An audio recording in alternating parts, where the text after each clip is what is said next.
This is Every Man 2K, content creator of Everybody Loves Strong Mama Chrissy and Sansaray. I would like to thank you for sharing your time with me today. Shout out to all my chat room members and listeners who may be listening in your car, in the kitchen cooking, working out, or just listening while you work. Your time is greatly appreciated. Make sure you hit thumbs up, subscribe, and hit the notification bell and set it to all. Again, I thank you and I hope you enjoy this presentation. This is Every Man 2K, host of the channel with the same name and content creator of Everybody Loves Strong Mama Chrissy and Everybody Loves the Mamiana Gang, both located on a playlist from the homepage. In this video, we will hear from the Reality of Me react to Olivia. Reality of Me wants to be a reactor now. Okay, so we're going to see about that. We're going to listen to her react to Olivia, triple down on her lie of home ownership.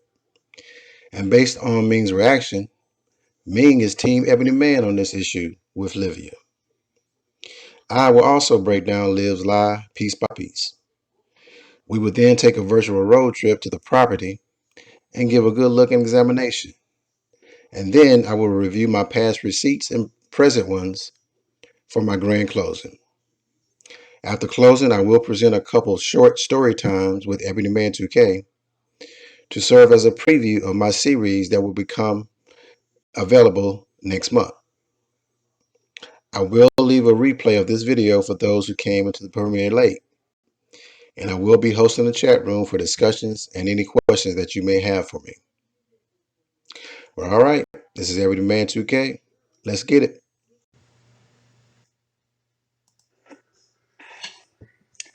So this is anything you feel me in.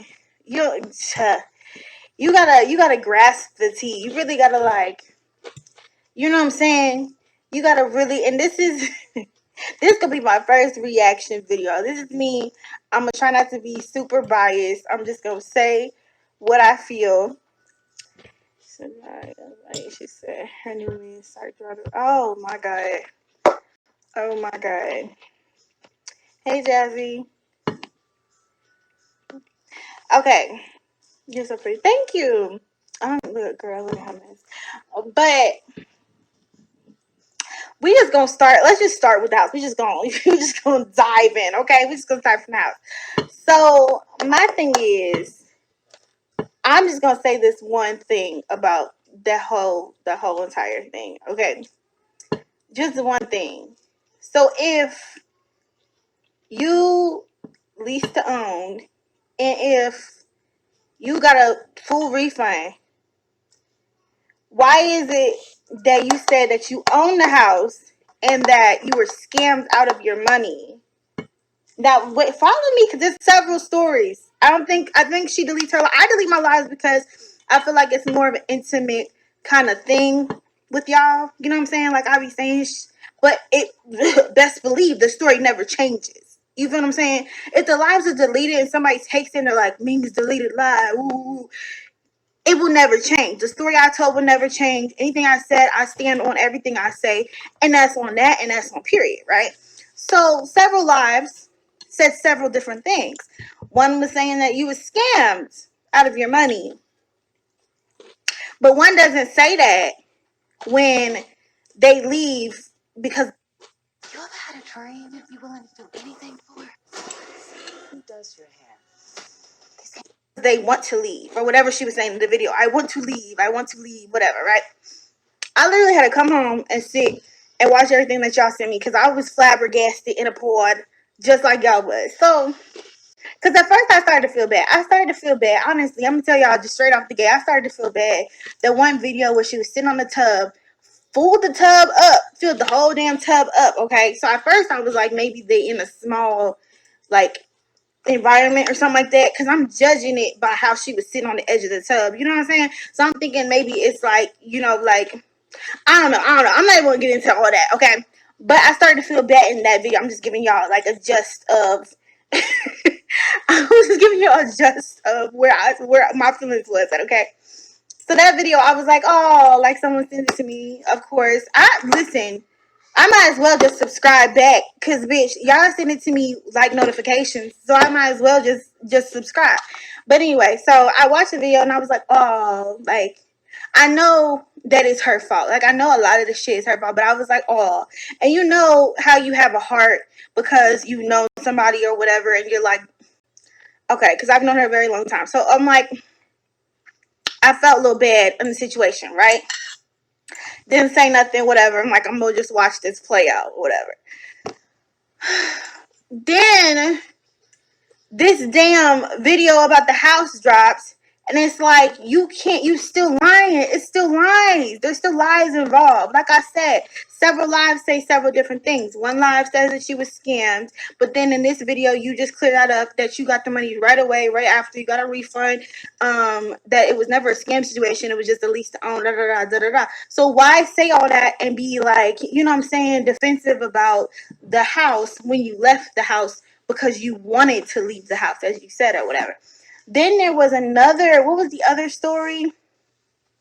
What was the other story? What did she say? What was the second story? One was the scam about the house. The second story, oh, Throughout life's big decisions, What can I help you with today? you need someone you can look up to. oh, and I had it at the tip of my tongue. After her gang can't see through her, then I don't know. Wonder if Maurice, she said, y'all said, he is sure, y'all. Oh, I know what the second one is. The second one was, I lost everything. Like, everything's gone. All of that. That was, I think there was actually 3 different stories. That was one of the stories.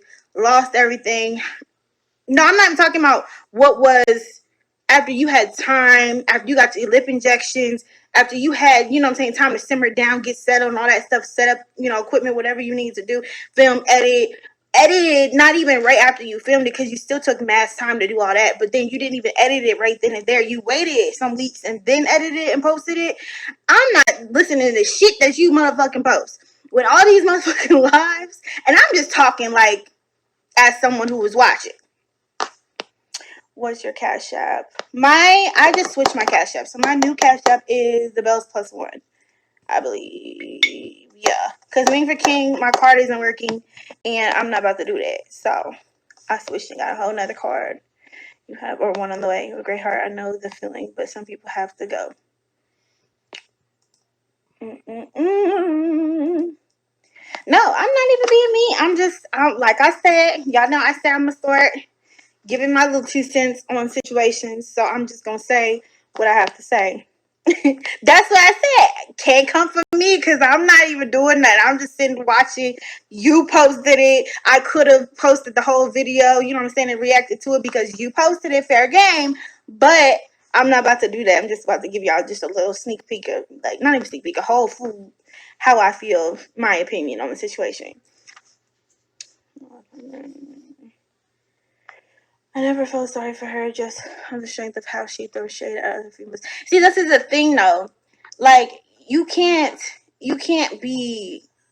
stoop to people level. Like, if you are a compassionate person, if you are a sweet person, if you are kind-hearted, just because someone else isn't and someone else treated you a certain type of way or did something to you, that doesn't take away how you are internally and how you feel about situations. Like I said, I'm human. I have a heart. So that's certain stuff kind of hits me different, especially being a mom, being in situations where I lost everything and all that stuff or whatever. So that's why I think it's really funny when you say I lost everything, like I had to start all over, all this and that. But then you say in the video, I got refunded back my money. I didn't lose anything.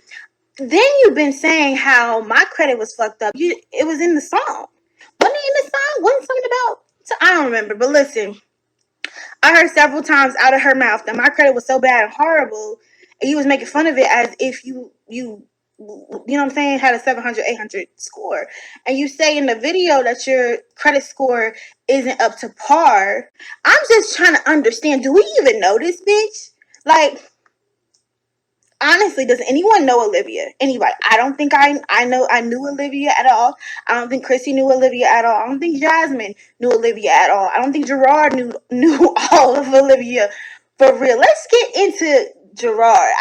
Somebody told me something about this live. I didn't even see it. I had heard about this live that was deleted just recently.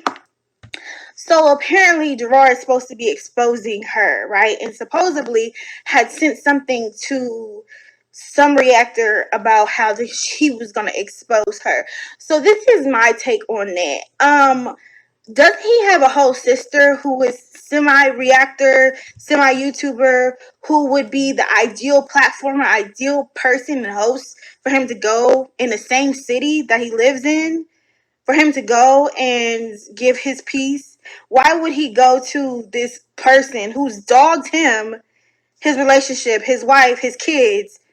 You know what I'm saying? Why would he go to this random person and, oh, I'm going to expose her when he has a whole outlet, which is his sister, his whole relative who has thousands of people watching her? So I'm confused.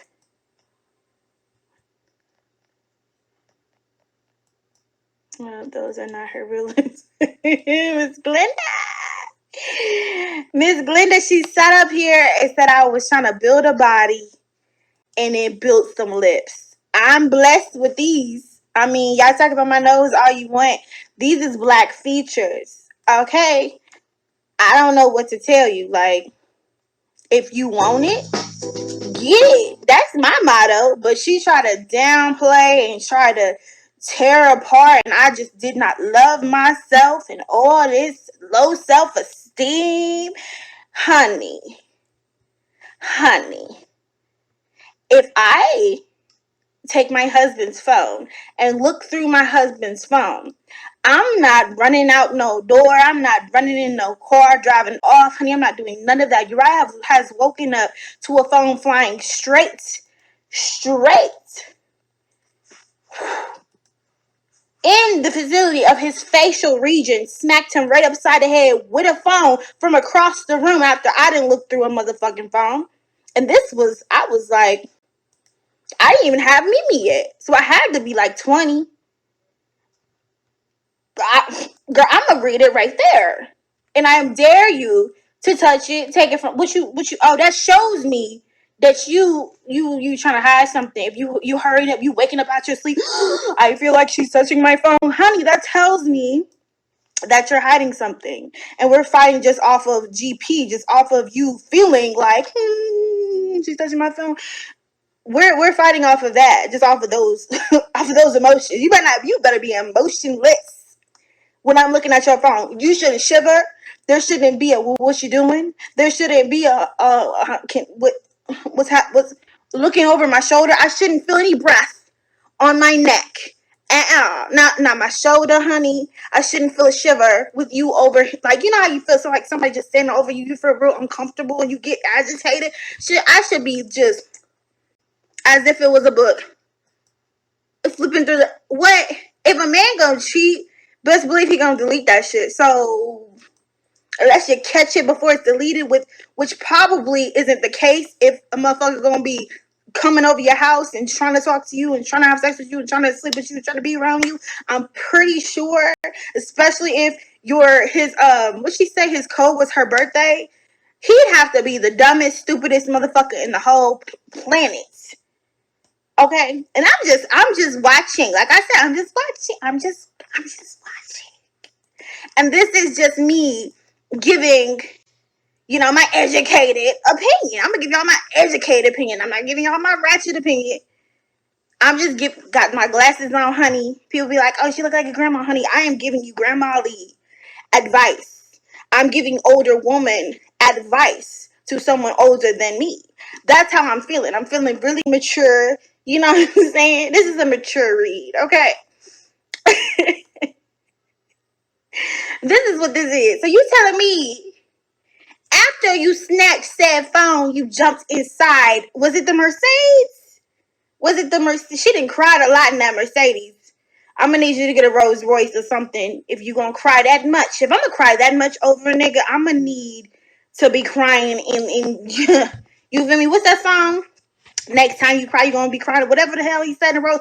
All I heard was next time you cry, you're gonna be crying in Rolls Royce. That's the type time I'm on. That's the type of energy. When you said keep the same energy, that's the type of energy I need if I'm gonna be crying back to back to back to back over a nigga who ain't giving a fuck about me, who don't give a fuck about me, my health, my children. You know what I'm saying? Them being clothed, washed, fed, bathed, whatever she was saying. Like, honey, I'm just not. It's like I said, that one video had got me, and then the several series of videos that have just came out and pressed to the public has got me all the way twisted. Like, the fact that she sat there and lied about so many things. So many things. And then sat and made videos like you didn't do these lives and you didn't say these certain things. None of this makes sense. It doesn't make sense. And then it's sounding very familiar. It's sounding very vague. It's sounding very much 2 weeks ago, 3 weeks ago. When was that? Was it 3 weeks ago? Girl, I'm talking to myself. Yes, Susan, was it 3 weeks ago? Because that's how I'm feeling. It's giving me no, ma'am. No. Go lay down. Yes, it's giving very much September vibes. That's the whole storyline that I'm getting. Very much September vibes. Very much 100K plaque, because that's the only thing you can brag about that everyone else has that you do not. This is getting to be a bit like a bit scripted, okay? And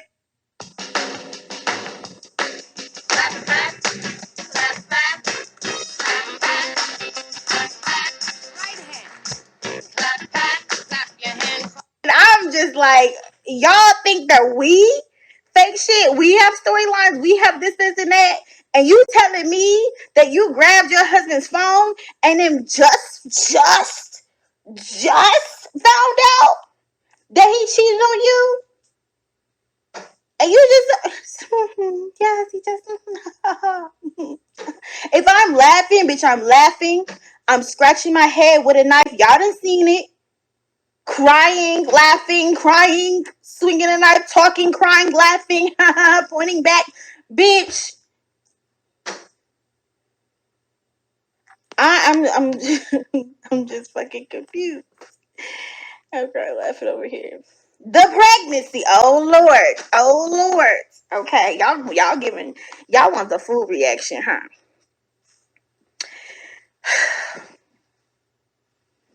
You haven't even been in Dallas long enough to get pregnant. And if you are pregnant, you wouldn't know until later on down the line, maybe a couple weeks from now.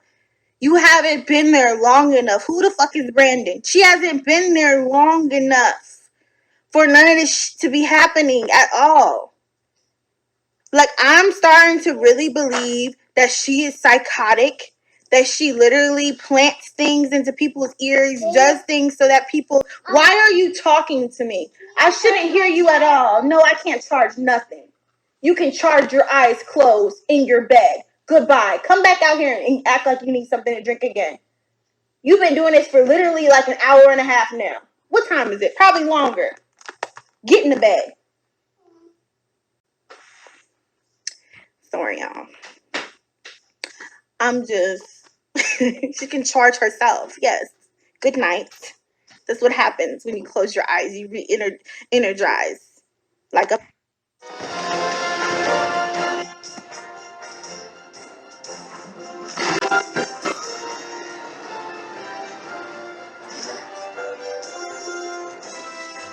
a battery. Are you... Oh, she in the back. Girl, I thought she was trying to find... Now you have to pee? Now you have to pee? Okay. Y'all gonna see me show my ass tonight. Did you see the pic of the rich? Listen, Linda. How many hoes, whores, sluts, several baby daddies, looking ass bitches and whores and hoes and all that? How many of them that she done called, Chrissy? How many of them did she done said that, oh, I'm married, but all of y'all, How How many times has being promiscuous been one of the things that she speaks on?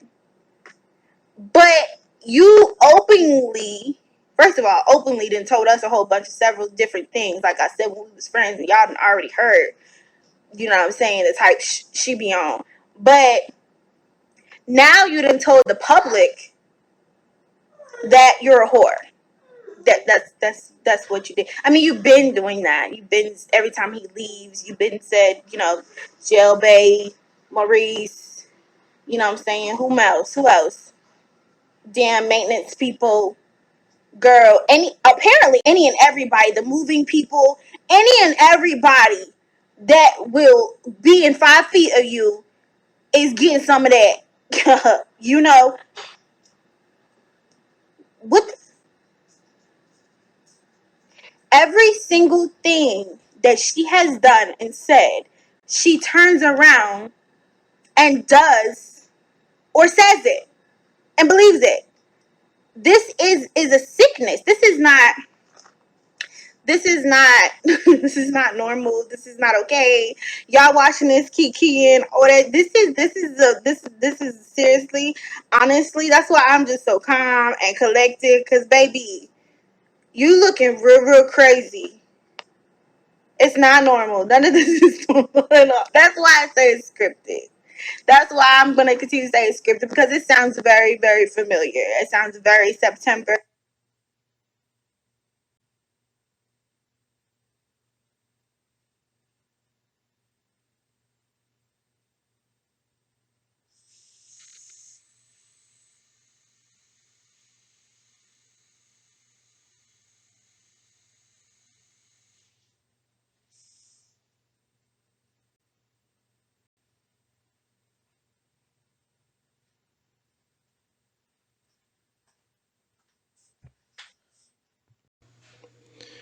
Well, all right. This live breakdown is going to be easy. Olivia, baby, it is obvious that you do not know nothing about home ownership. When you purchase a home, it is documented with a proof of purchase in the form of a deed that transfers ownership from the previous owner to the new owner with an exact amount and a date. And that document is registered by the county that you live in for property tax purposes. Livia, you have not provided that because you do not have that, because you do not own the home. Now, I understand that you put down a down payment of $13,000 to begin the process, but that does not mean you own a home. No, you just started the process, but you did not finish the process by securing the funding amount from the bank. So you just lost $13,000. See, you trying to be slick by acting like we don't see this big ass pink elephant in the room. Now you can act like you bought a home, Olivia, but there's too much documented public records that say otherwise. Furthermore, you talked about getting your money back because of property issues, and they were okay with that. Well, if you got the down payment back, then how will you still own the home? I mean, which lie are you going to tell, Olivia? You know what? I'm going to go ahead and tell you which lie you're going to tell. The money you got back from the landlord was not the down payment. The money you got back was the security deposit of the $2,000 that rightfully allowed for you to get out of the lease portion of the agreement. But you did not get no $13,000 down payment back, man. You did not get no $13,000 down payment back, man. You didn't get it because you didn't secure the funding all the way. Because you inflated your income that included your rod. That's right. Gotcha, bitch. You ain't got no $13,000 back because you did not secure the funding. Because you had bogus income. That's what happened. And you might as well just chalk that up to the game. And the thing about it is, I'm pretty sure the landlord had no problem giving you back $2,000 because they already up 13,000 in the home ownership portion. All right, y'all. Let's go ahead and take a quick tour of the home, and then we can run through my receipts. Let's go.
Okay, on the screen now is a description of Olivia's old rental property that she had in Clearwater, Florida. The rental listing amount is $1,995 a month, and it's a 3-bedroom, 1.5 bath at 1,300 square feet. The program she was in was a lease to own. The program allows a home buyer up to 36 months to qualify for a loan. All the while, they get to live in the home, and it is 100% of the down payment goes toward the purchase price. The monthly payment actually includes insurance, property tax, and homeowners association payments too. It is fully renovated, featuring a modern open floor plan and large pool calling your name. Upgrades include a new roof, Whirlpool stainless steel appliances, paired with new cabinets and gorgeous granite. Okay, now we're going to look at the source from Zillow.com. If you look at the top of the page, that is that address, a question, on Owen Drive in Clearwater, Florida. Now, Zillow has very valuable information. One of it is price history. A lot of people have not noticed that. But for every property that they have listed, they show a price history of events of that property, whether it be sold or rented. Okay, so let's go to price history that you see on the screen. But we're going to start from the bottom, from February 25th, and work our way up to present day to show all transactions that has been on this property since the February 2020 of this year. Now, it says on public record, right, that this property was sold on February the 25th, 2020. It was sold. Now remember that date because we're going to come back to it later. Then later on in April, it was listed for sale and was listed on in April and May, but no one bought it. And then the listing for sale was removed on May the 29th. Okay, so since they couldn't sell it, then in June 19th, 2020, they listed it for rent. And then in July 10th, it was removed. The reason why it was removed, because someone rented it. And that was Livia. It does not say sold. It says listing, remove, rent, and it was rented for that time. The only owner of this home for the entire year of 2020 was the person that bought it on February 25th, and that was not Olivia. She picked it up on July 10th as a renter at the rate of $19.95 per month. And then it even shows even more current date where it's listed again. She has moved out. She moved out around September 15th or so.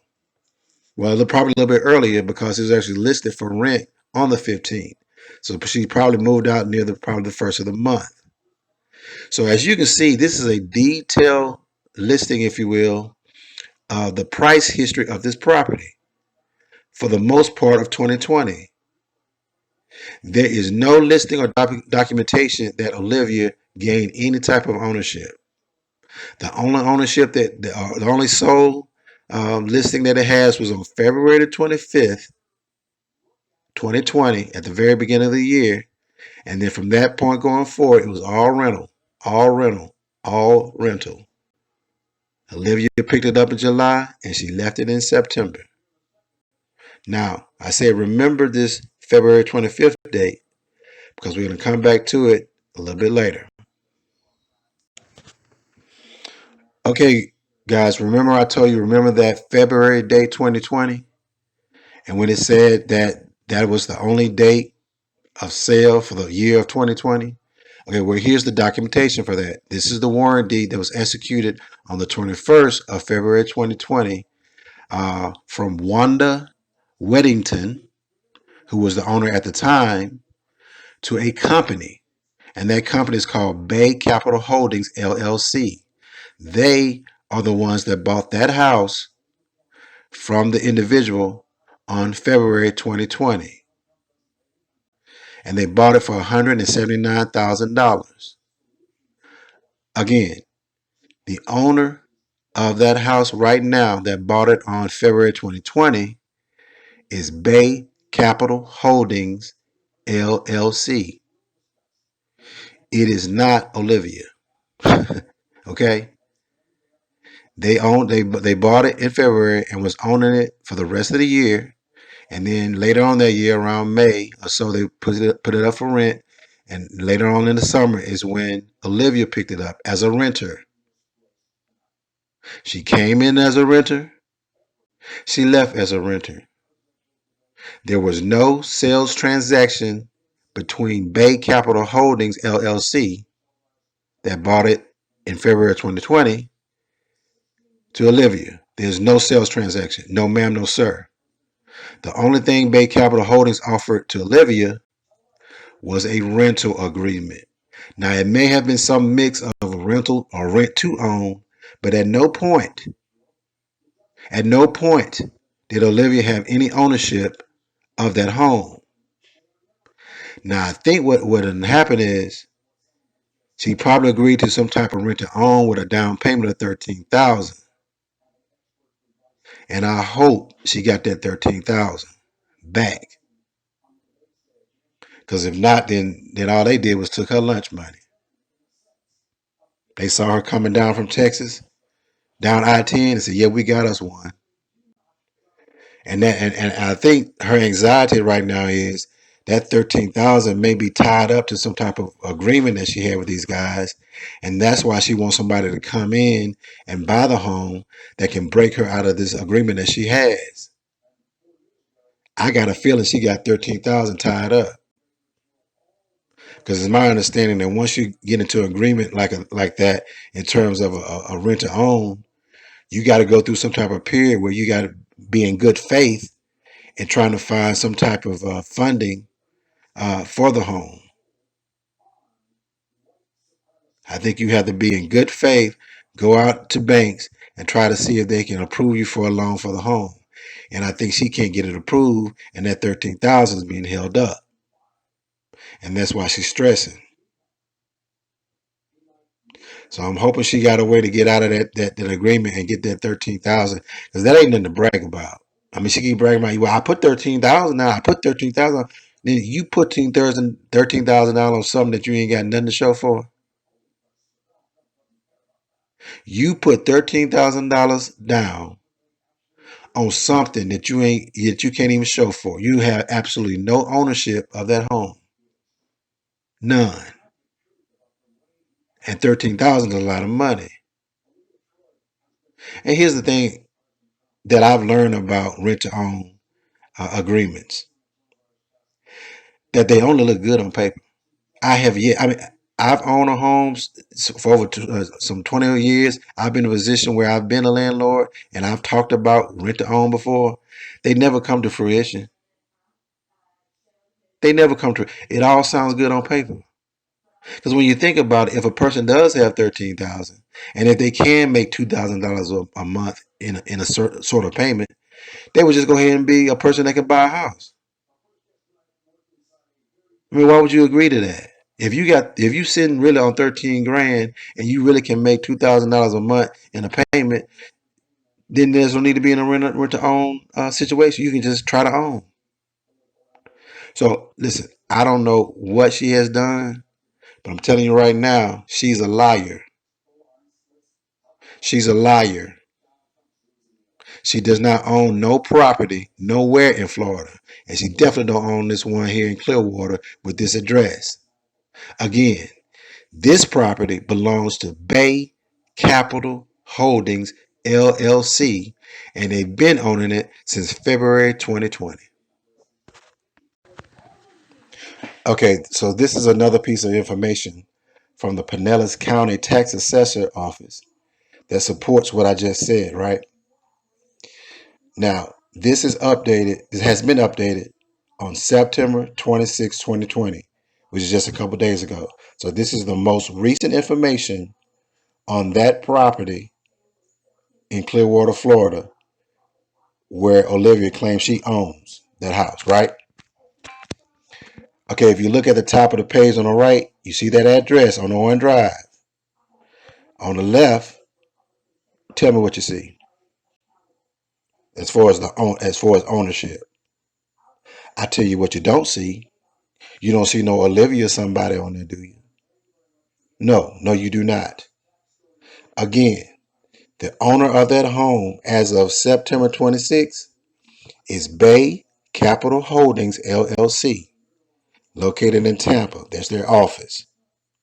But they own that property on Owen Drive in Clearwater, Florida.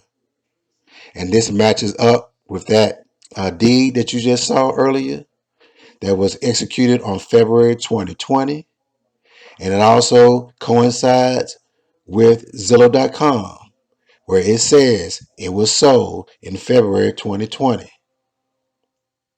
So again, every piece of information I have provided you today matches up.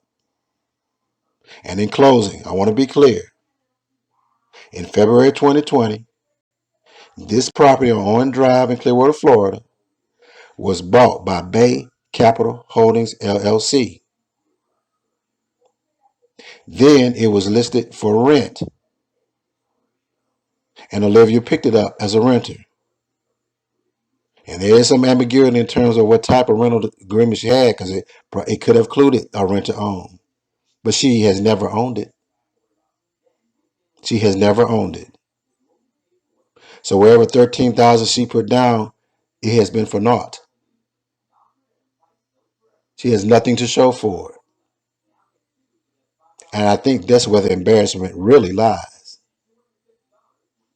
Instead of just saying I might have blown 13,000, she's gonna say, no, I did use 13,000, but now I own a home. No, ma'am, no, sir. No, you do not. Because I got 3 pieces of information here from legitimate sources that say otherwise. Well, all right, here it is, ladies and gentlemen. Here's that candy, that Jolly Rancher. Here is that lick. What you see on screen now is a copy of a rent-to-own lease agreement as governed by the state of Florida. The specific lease agreement that Olivia signed should be almost identical to the one we see here on screen, in that both of them were written specifically with respect to the rules and laws of the state of Florida. Now, I have already read through this document, and it reads just like a typical rental agreement in the beginning, as it refers to the basics like the rent amount, the term of the agreement, the security deposit, etc. But the agreement ends with a section that covers the elements of the purchase option. That section is number 24, and we can start from there. So, pull up your screen on full view as we review together item number 24, points A, B, and C from this agreement. Okay, this is the option to purchase provisions, starting at number 24 from the rental agreement. And it reads as follows. Number 24, option agreement. Landlord grants to tenant an option to purchase the leased property herein on terms and conditions as follows. A, term of option. At any time during the lease term described in this agreement, tenant may elect to purchase the leased property, including the personal property located thereon. In the event tenant defaults in the terms and conditions of the agreement, including but not limited to non-payment of rent or other violation of the conditions of the lease portion of the agreement, the option to purchase shall automatically terminate without further notice from the landlord to the tenant. B, exercise of option. Tenant shall have the right to exercise this option only by delivering to the landlord a written notice of exercise of this option at any time during the lease term, unless sooner terminated as outlined therein. C, and this is probably the most important part of the whole thing. Okay, so let's look at this carefully. C, option payments and purchase price. As consideration for the granting of this option to purchase, the real estate tenant agrees to pay to landlord the amount sum and the execution of this agreement. The option payment in the amount of whatever they agreed to, out of which full rental paid by tenant shall be credited against the purchase price, hereinafter stated at the time of closing. Okay, the total purchase price, subject to any credit stated, is payable in cash or cashier's check, certified check on the date of the closing. This shall not prevent the tenant from seeking financing from any third party for part or all of the purchase price. However, the ability to obtain financing or the favorability of the terms thereof shall not be or create any contingency on the performance of the terms thereof by the tenant. Okay, the option amount and the amount of whatever they agreed to, given therein from tenant to landlord, is non-refundable to tenant. Let's read that one more time.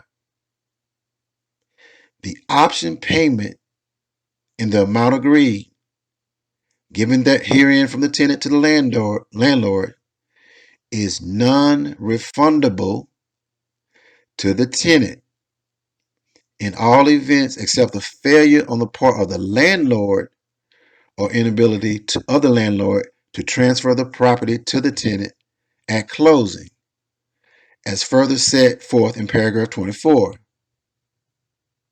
No part of rental payment shall be refundable to tenant for any reason. I know this is a lot of legal verbiage, but this last part is very important, and I'm going to go ahead and kind of break it down what it's saying. It is saying that when you decide to go into this agreement, that amount, which for Olivia would have been $13,000, is non-refundable. And the only way she can get her money back is due to the fault of the landlord. Like the landlord would have to slip up on this deal or do something wrong or couldn't provide the property in a proper manner for her to say, okay, well, I want my money back. But she cannot get her money back if something goes wrong on her end. The way this is written from the perspective to protect the interests of the landlord, because the landlord is bringing this agreement to Olivia, not the other way around. So they are writing this agreement in terms of how you handle the payment in the best interest of the landlord. Because it clearly states right here that once you make that payment, good, bad, or indifferent, it's gone. So it's in your best interest to go ahead and try to get a loan at a bank and go ahead and see it through. Plus, if you don't, you still don't get your money back. That means if you don't go through with getting your loan and going through the process of purchasing this home, that $13,000 is gone. The only way you get that $13,000 back is as if the landlord did something wrong. But in this case, more than likely, this is a company they got all this stuff together. They ain't making no mistakes to lose no $13,000. They ain't making no mistakes to lose no $13,000. They gonna make sure all their I's are dotted and T's crossed to make sure they get the $13,000. I mean, you gotta look at it from their perspective. They wrote this agreement so they can't lose. They probably already knew that Olivia ain't got no good credit. So they wrote the agreement up where they can't lose. Well, okay, let her go ahead and put the $13,000 to see if she bought it. She did that part, so they got $13,000 off at the beginning. And then it could only get better if she gets approved. If she gets approved, okay, that's cool too. Now instead of $13,000, now we got the balance of the $179,000, whatever they're charging. But the worst case scenario is that they would have 13 and still had the 100% of the property. That's still not that bad. Hell, 13,000 is about 6 to 7 months worth of rent. So they got the 13,000 for Olivia, kicked her out. They sitting on 13, and then they still can go and rent it out on a month to month, 6 months or a year to somebody else, because they already got 13 in the pocket. Olivia got her lunch money took, y'all. Olivia got her lunch money took. These folks stood out on Interstate 10 waiting for her to come down the interstate from Texas with their hands out like, we got us one today, y'all. They already knew the game. Because they already knew that she probably has money, but she ain't got no good credit. So let her go ahead and fill out this paperwork. You do what you got to do, baby girl, and just give us the 13. Because at the end of the day, we can walk away with this 13 and we still Gucci. But Olivia, she shit out of luck. And I think what done happened is she filled out that application and probably wasn't too truthful about it. She probably used old boy's salary to support that she had enough salary to pay rent. Somewhere down between them two, where he said, I ain't paying nothing. And now she by herself. And she can't go back and tell them, hey, you know, I put down that my boyfriend or husband, whatever he is, was gonna pay half the rent, but he can't do it no more. And she can't get all jump and try to take them to court, because what could end up happening is they say, okay, well, let's go to court and let's review your paperwork. And so by jumping on them and taking them to court, trying to get them and trying to corner them on something, it's going to end up blowing back in her face. Because I got a feeling she done inflated her income with old boy's income, or told some type of lie where she can get the deal. And then he's going to end up finding out that she was participating in some fraud. So hey, that's just my opinion, man. But I think it's within reason. I think it's plausible. I think she filled out a bogus application. I think she really did put 13,000 down. I think old boy Gerard, I think he kind of left the situation and left her holding the bag. And now she don't know what she want to do, because she can't really get out jumping and take somebody to court, because that's gonna put her and that's gonna expose what she did. And from what I understand in terms of these real estate deals, that when you're in real estate, people don't play around. It ain't no, you know, I can get my money back if I can try to do this and that, and maybe I can get my money back, or maybe I get 50% back. I ain't never heard of that. All I heard is once you put the money down, it's 100% non-refundable. So hey, that's what I think done happened to Olivia. She done lost the money, and she all depressed because she can't get it back. And I think I heard somebody say, well, how she get, her U-Haul truck and she in another place? That ain't 13,000 worth of stuff, y'all. I mean, that's, a couple thousand here and there. I mean, you're talking about hundreds of dollars. It ain't no 13,000. I mean, 13,000 that's almost like a little Hyundai.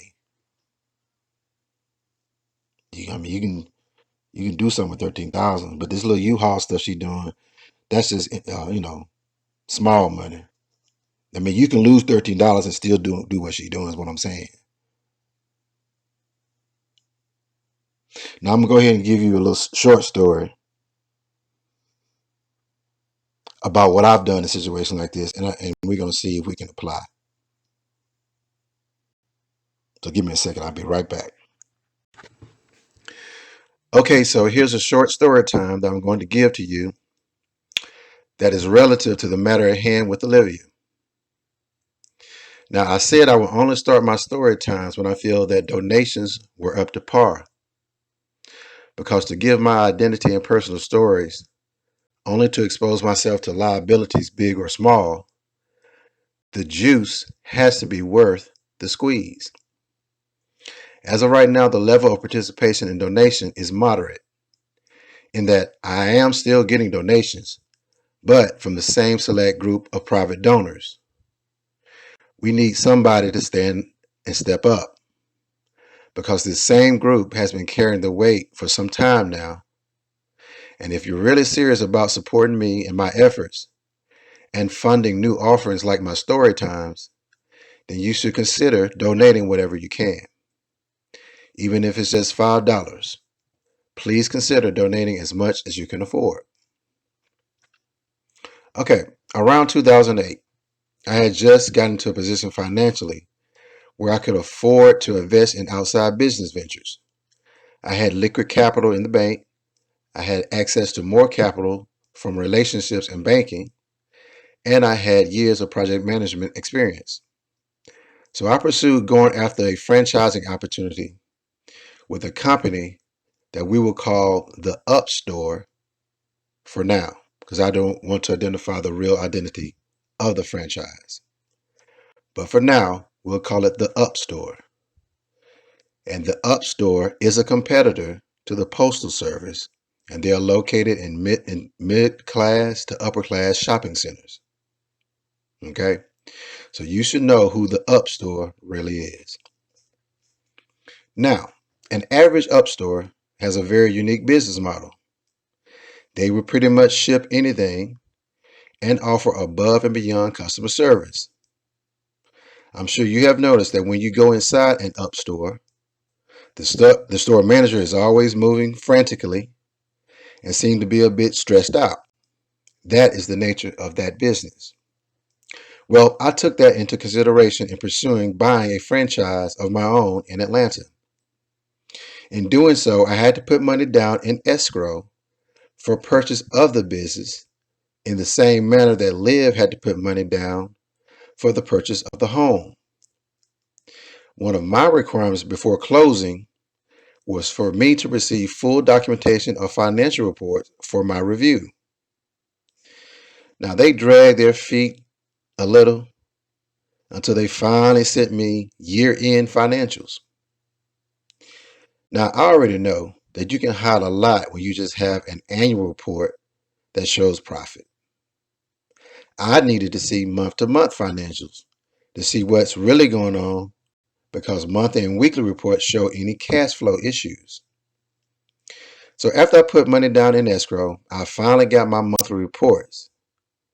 And sure enough, they showed that a typical up store loses money the entire year, but makes it up all in 2 months in November and December as the volume of packages multiply for the holidays.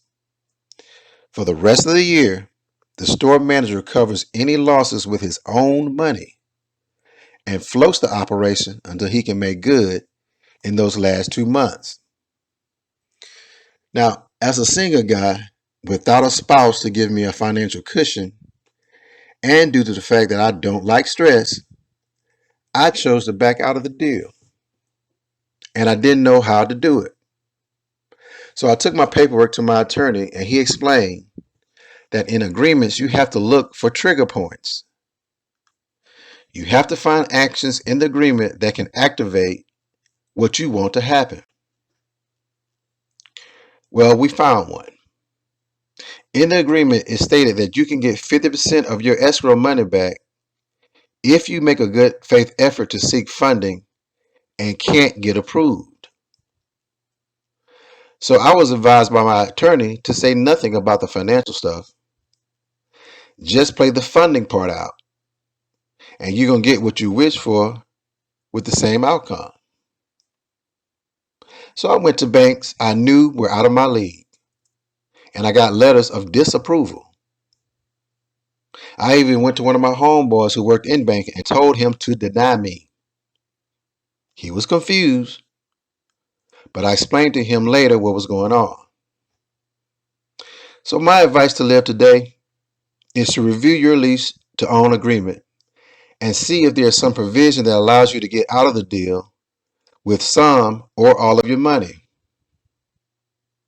I know that this situation is rare, but hopefully you can find that lease agreement trigger that will ultimately help you stop being that broke nigga. Ladies and gentlemen, this is Everyday Man 2K, and this concludes my presentation. I will leave a replay for those who came in late to the premiere, and I will now go into the chat room to answer any questions.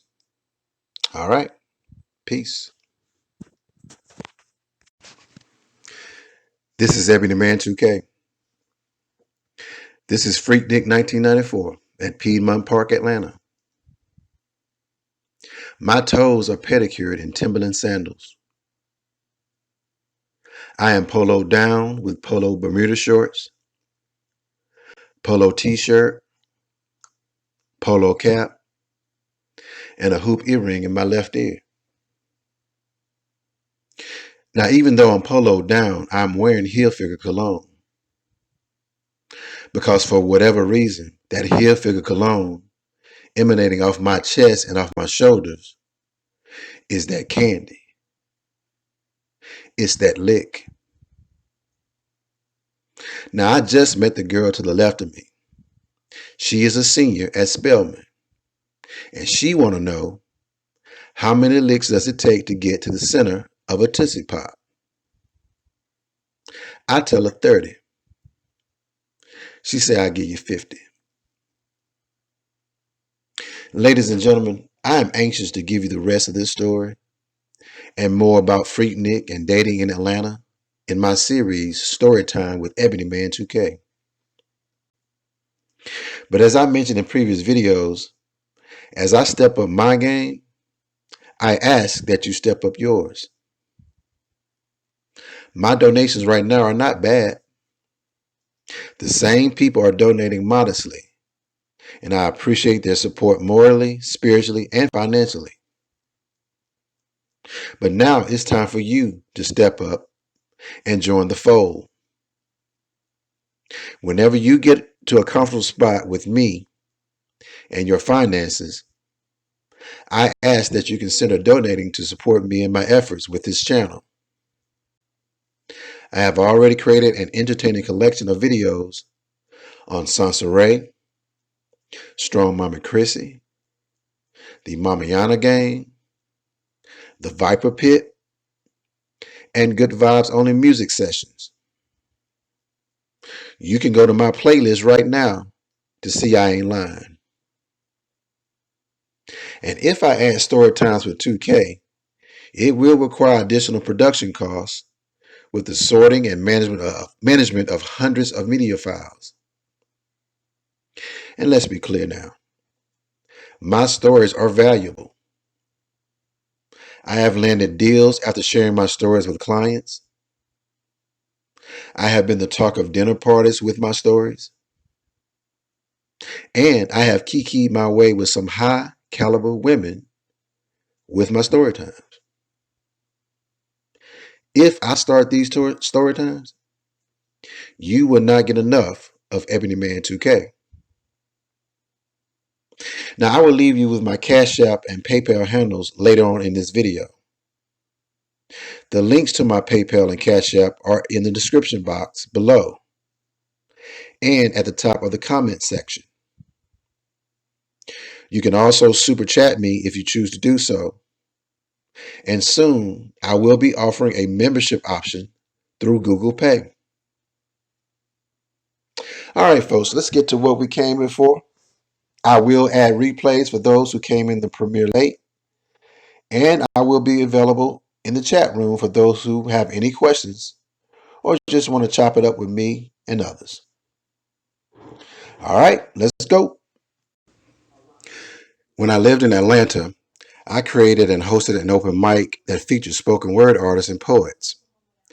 One of my favorite artists was a guy by the name of Tommy Bottoms. I related to him because, like me, he was an educated brother, but had street game. But more importantly, he always questioned the system, and he spoke truth to power in his material. I came across his YouTube channel that seems to be dormant, but I wanted to share with you a couple of his audio clips that are profound, even though he spoke them over a decade ago. One performance talks about the manipulation of the judicial system in regards to crime. And in recognition of Juneteenth, the other one talks about slavery and the parallels of the prison industrial complex. Tommy Bottoms, if you're out there listening, consider this to be a show of appreciation of your work. Peace, bro. 9 to 5 grind just be weighing heavy on my mind. Cause see, them 2 15-minute breaks and the half-hour lunches don't be enough. So when I go home, I'll be ready to relax my dome and unwind and let my mind release by burning some green trees wrapped in a brown leaf. So on my way home to the crib, I hit the weed spot, give me a $20 bag of that gunfire, and hit the liquor store, get a box of Phillies and 2 tall cans of Budweiser. Now one day I'm sitting at the crib smoking a spliff, sipping my brews, and I happen to be flipping past the Embassy Nightly News, and I see this police chief giving some speech about he setting up some crime task force committee to help crack down on crime in the city, and at the end of his little soliloquy, he had the nerve to say that he wanted to send a message out to the people that crime don't pay. Now that's a bunch of bullshit. Because not only is it cliche to say that crime don't pay, but that's like a 400-pound fat man trying to jump a fence. It just doesn't make sense. See, crime is big business. Just look how many people who are employed by the judicial system. From the COs to the POs to the prosecuting attorneys to the bailiffs who guard the juries, the courtroom stenographer, the crime scene photographer, the 911 dispatcher, the fire clerks, the phone tappers, and can't forget about the forensic science who do the lab test, the people who manufacture the bulletproof vest, the ATF, the FBI, and the DEA. And if crime would have stopped tomorrow, all these people would be out of work the very next day. See, crime is just as important to the economy as any other commodity. See, when the crime rate does go down, how often does the police department lay off some of his officers? See, since crime is big business, they just get the politicians to create more laws to create more criminals. So they come up with some little slick shit like a seatbelt law with a cute catchphrase like click or the ticket and claim they want to save lives. But the truth is, they just want to get off in the nigga business, see what he's doing off in his ride. You know, hopefully they catch him riding dirty with some weed, stashed in seats, around with a suspended license, doing a little drinking and driving. But if you really want to cut down on drinking and driving, then why isn't it required that you have to take a breathalyzer before you leave the bar or the club? Because see, they'd rather for you to get off in the streets and have to deal with the police, and that's how they maintain their job security. And these correctional facilities turning niggas into modern day slaves, they paying them way below the minimum wage. So they pay a prisoner 15 cents an hour to press out your license plates. But when you go to the DMV, it costs you $200 or $300 for them exact same license plates. So don't tell me that crime don't pay, because every other day they shut down school because of city budget cuts. But when was the last time you heard of a prison going bankrupt? Then they got these fucked up cocaine laws where they give you 2 years for powder, 10 years for rock. But the truth is, they don't ever want to see the dope game stop. Because see, a drug is a drug, whether it's crack or Prozac. They got these little children addicted to Ritalin, but you never see no pharmaceutical company being portrayed as no villain. I mean, what if they made all the legal drugs illegal? You had niggas making rap videos about how they stand on the corner slinging nicotine patches and serving up 8 balls of Demerol and slinging keys of Viagra all the way to Florida to Alaska. But see, that's never gonna happen. Because see, rich white folks never allow themselves to be given the same status as some ghetto crack addict. See, prisons are built for the poor and uneducated. That's why they represent more than 90% of the population that's incarcerated. See, half of them don't care they slaves, the other half don't know. So prison just becomes a revolving door for the unskilled and the poor, which just creates more job security for the CEOs, the wards, and the criminal defense lawyers. And even the district attorney got his hand inside the cake, prosecuting cases of people he know are innocent just to get them caught up in the system. Because see, prison is big business. There's more people in prison in America than anywhere else in the world, yet this is supposed to be the land of the free. See, can't nobody tell me that crime don't pay. I mean, what if you're a criminal defense lawyer, you make 6 figures a year, do you really want to see crime go away? Hell no. You'd rather see people living in poverty because poverty breeds crime. The more crime means the bigger the house, the bigger the boat, and the better the Rolex watch. And while the kids get to go off to college, poor kids go off to the school of hard knocks. Now, I'm all about peace, but fuck the police, and especially chief of police in this bullshit speech about how crime don't pay. Because pretty soon there won't be nobody left to lock up, then what? You just left with a fucked up nation, the police all patrolling one big plantation, everybody just sitting around waiting for another Emancipation Proclamation like it's 1863. See, everything I see leads me to believe that there's a very thin line between breaking the law and being the law, because see, laws are made to be broken. So you can't tell me some of these judicial officials ain't secretly hoping that niggas don't open up their eyes and realize that the only way to beat the system is to stay out of the system. So I'm no longer giving them shit. I'm gonna make sure I stay legit, because I don't belong in no prison. So the next time a cop pulls me over, I better tell him to suck on these 9 inches and get fucked with no foreplay, because I understand the game and I know that crime pays, and I know this the land of the thief and the home and the slave, and I know America got 1,000,001 ways to get paid. So the last thing I'm trying to hear is a motherfucker tell me that crime don't pay. Man, they write history books about crooks, from Jesse James to John Dillinger. Man, they was notorious gunslingers. And when John Gotti died, they marched through the city like he was some type of slain world leader. And these drug dealers go out and buy Mercedes and Lexus, but nobody ever asked Mercedes and Lexus to forfeit 20% of their profit, because 20% of their product was bought with drug money. They don't give a shit where the money comes from. Just keep it coming. That's how the economy works, buying and selling. So it doesn't matter if it comes from a college graduate or a 2-time felon. So Mr. Chief of Police, I have to disagree with your bullshit speech that crime don't pay. Because if no people no longer sell dope, steal and rob, your ass will be out of a fucking job. And I bet you change what you got to say, because you already know that crime definitely pays. Peace on that, y'all.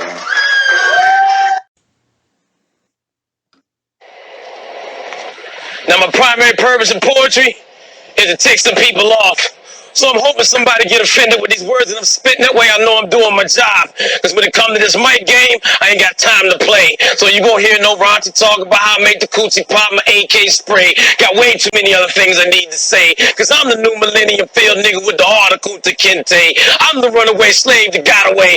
Told master to get up off my tip and where he can stick his resume and his 401k. I know 401 other ways to get paid. So never allow nobody ever to lead you to believe that they ever bought a slavery slavery. Because basically, the business of slavery is way too profitable for it to ever be stoppable. See, America simply reinvented the definition of slavery by really taking race out of the equation in order to increase the size of their plantation. So now, regardless of your ethnic or racial persuasion or your religious affiliation, every one of you now have the opportunity to work on master's plantation. Because anybody that works a job that pays them anything that close to minimum wage can go ahead and consider themselves a slave. See, the biggest misconception with slavery is that the slaves didn't get paid. That the slaves didn't get a paycheck. They definitely got paid. So they got the leftover food that master didn't want to consume, a few clothes, and a place to stay. And that's exactly what you get with minimum wage. You get just enough sustenance to give you the guts to get up and do it again the next day, 9 to 5, 40 hours a week, and every other Sunday. And master no longer got to beat the slaves to make them behave.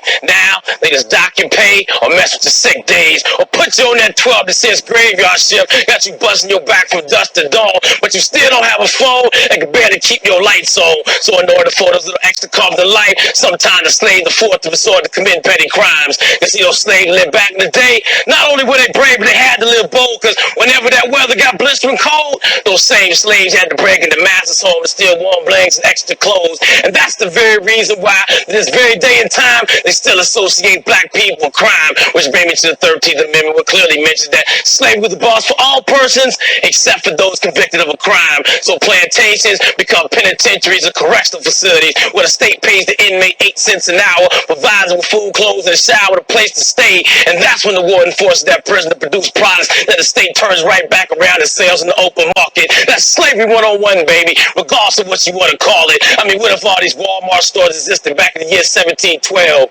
Who in the hell you think would have been working the cash registers and stocking the shelves? See, it doesn't matter if you're just a prisoner pressing out license plates in the prison system, or just some burger flipping, tomato picking Mexican immigrant, or just some auto factory worker working up in Flint, Michigan. Slavery is the heartbeat of capitalism, and capitalism is the beast that don't sleep. That's why there's cocaine on every corner and 24-hour TV. 9 to 5 grind just be weighing heavy on my mind.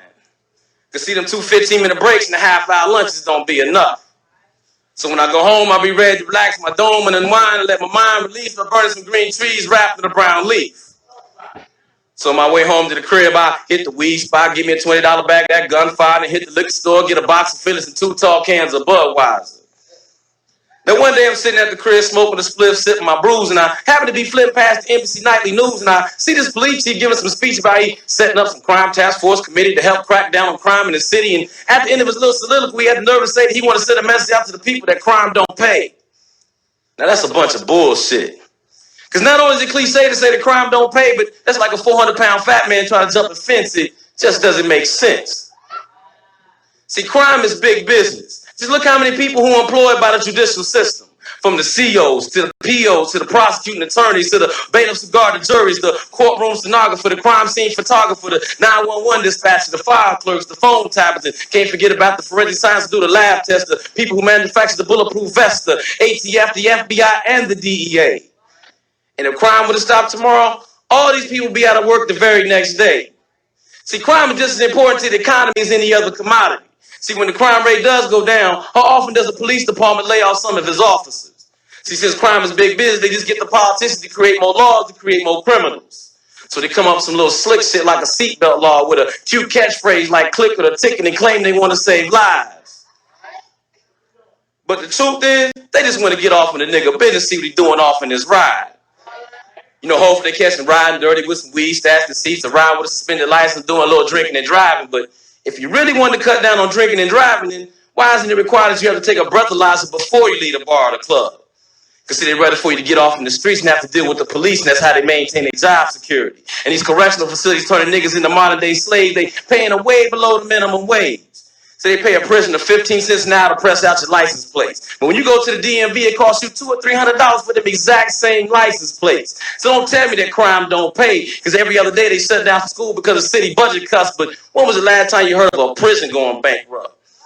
Then they got these fucked up cocaine laws where they give you 2 years for powder, 10 years for rock. But the truth is, they don't ever want to see the dope game stop. Because see, a drug is a drug, whether it's crack or Prozac. They got these little children addicted to Ritalin, but you never see no pharmaceutical company being portrayed as no villain. I mean, what if they made all the legal drugs illegal?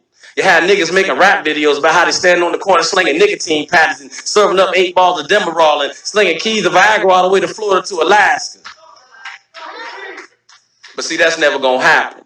Cause see, rich white folks have never allowed themselves to be given the same status as some ghetto crack addict. See, prisons are built for the poor and uneducated. That's why they represent more than 90% of the population that's incarcerated. See, half of them don't care they slaves, the other half don't know. So prison just becomes a revolving door for the unskilled and the poor, which just creates more job security for the CEOs, the wards, and the criminal defense lawyers. And even the district attorney got his hand inside the cake, prosecuting cases of people he know are innocent just to get them caught up in the system. Because see, prison is big business. There's more people in prison in America than anywhere else in the world, yet this is supposed to be the land of the free. See, can't nobody tell me that crime don't pay. I mean, what if you're a criminal defense lawyer, you make 6 figures a year, do you really want to see crime go away? Hell no. You'd rather see people living in poverty because poverty breeds crime. The more crime means the bigger the house, the bigger the boat, and the better the Rolex watch. And while the kids get to go off to college, poor kids go off to the school of hard knocks. Now, I'm all about peace, but fuck the police, especially chief of police, this bullshit speech about how crime don't pay. Because pretty soon there won't be nobody left to lock up, then what? You just left with a fucked up nation, the police all patrolling one big plantation, everybody just sitting around waiting for another Emancipation Proclamation like it's 1863. See, everything I see leads me to believe that there's a very thin line between breaking the law and being the law because, see, laws are made to be broken. So you can't tell me some of these judicial officials ain't secretly hoping that niggas don't open up their eyes and realize that the only way to beat the system is to stay out of the system. So I'm no longer giving them shit. I'm going to make sure I stay legit because I don't belong in no prison. So the next time a cop pulls me over, I better tell him to suck on these 9 inches and get fucked with no foreplay because I understand the game and I know that crime pays and I know this the land of the thief and the home of the slave and I know America got 1,000,001 ways to get paid. So the last thing I'm trying to hear is a motherfucker tell me that crime don't pay. Man, they write history books about crooks. From Jesse James to John Dillinger, man, they was notorious gunslingers. And when John Gotti died, they marched through the city like he was some type of slain world leader. And these drug dealers go out and buy Mercedes and Lexus, but nobody ever asked Mercedes and Lexus to forfeit 20% of their profit because 20% of their product was bought with drug money. They don't give a shit where the money comes from. Just keep it coming. That's how the economy works. Buying and selling. So it doesn't matter if it comes from a college graduate or a 2-time felon. So Mr. Chief of Police, I have to disagree with your bullshit speech that crime don't pay. Because if no people no longer sell dope, steal and rob, your ass will be out of a fucking job. And I'll bet you change what you got to say because you already know that crime definitely pays. Peace on that, y'all.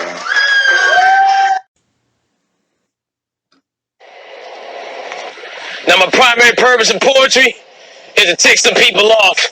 So I'm hoping somebody get offended with these words and I'm spitting that way I know I'm doing my job. Because when it comes to this mic game, I ain't got time to play. So you gonna hear no raunchy talk about how I make the coochie pop, my AK spray. Got way too many other things I need to say. Because I'm the new millennium field nigga with the article to Kente. I'm the runaway slave that got away. Told master to get up off my tip and where he can stick his resume and his 401k. I know 401 other ways to get paid. So never allow nobody ever to lead you to believe that they ever bought a slave. Because basically the business of slavery is way too profitable for it to ever be stoppable. See, America simply reinvented the definition of slavery by really taking race out of the equation in order to increase the size of their plantation. So now, regardless of your ethnic or racial persuasion or your religious affiliation, every one of you now have the opportunity to work on master's plantation. Because anybody that works a job that pays them anything that close to minimum wage can go ahead and consider themselves a slave. See, the biggest misconception with slavery is that the slaves didn't get paid, that the slaves didn't get a paycheck. They definitely got paid, so they got the leftover food. Their master didn't want to consume, a few clothes and a place to stay. And that's exactly what you get with minimum wage. You get just enough sustenance to give you the guts to get up and do it again the next day. 9 to 5, 40 hours a week, and every other Sunday. And master no longer got to beat the slaves to make them behave. Now they just dock your pay or mess with your sick days or put you on that 12 to 6 graveyard shift. Got you busting your back from dusk to dawn, but you still don't have a phone that can barely keep your lights on. So in order for those little extra crumbs of life, sometimes the slaves afford to resort to commit petty crimes. You see, those slaves lived back in the day, not only were they brave, but they had to live bold, because whenever that weather got blistering cold, those same slaves had to break into master's home and steal warm blankets and extra clothes. And that's the very reason why, this very day and time, they still associate black people with crime, which brings me to the 13th Amendment, which clearly mentions that slavery was the boss for all persons except for those convicted of a crime. So plantations become penitentiaries or correctional facilities where the state pays the inmate 8 cents an hour, provides them with food, clothes, and a shower, a place to stay. And that's when the warden forces that prison to produce products that the state turns right back around and sells in the open market. it. That's slavery 101, baby, regardless of what you want to call it. I mean, what if all these Walmart stores existed back in the year 1712?